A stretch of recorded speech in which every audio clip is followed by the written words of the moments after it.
Eto na nga mga kapitbahay, nakaluwag-luwag kami ng konti, kaya ito napasyal kami sa Universal Studio Japan. And syempre, inuna namin puntahan itong Super Nintendo World. Eto nga, maganda ang ngiti ni kapitbahay ninyo kasi birthday niya. At kahit maulan, hindi nahadlangan ang pag-celebrate ng kanyang birthday dito sa Universal. And sobrang nakaka-amaze talaga mga kapitbahay, kaya pala dinadayo siya ng mga turista. Chichika ko sa inyo kasi may mga kaibigan din kami hindi nakapasok dito at medyo naguluhan nga sa kanilang sistema o diba nga, pag titingin kayo ng ticket online, marami kayong pagpipilian mga kapitbahay.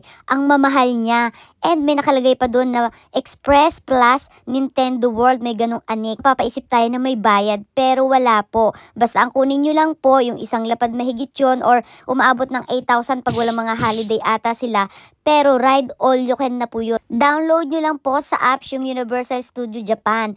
And scan nyo po yung barcode ng ticket ninyo dito sa Universal Studio. Hindi pa siya gagana hanggat wala kayo sa loob. And pag nasa loob na nga po kayo, open nyo lang po yung application na yon and then hanapin nyo po yung Nintendo World. Makikita nyo doon yung iba't ibang oras and pwede nyo na po yung i-reserve. At kung grupo naman po kayo, wag po kayo mag-alala. Pwede pong isa lang ang magre-reserve po sa inyo kasi lahat naman po ng mga pangalan ninyo na magkakasama kayong pumasok po dyan ay naka-registered na po doon dahil sa ticket na binili ninyo para dyan sa Universal Studio. O diba nga, enjoy po mga kapitbahay. Ang sarap lang bumalik sa pagkabata.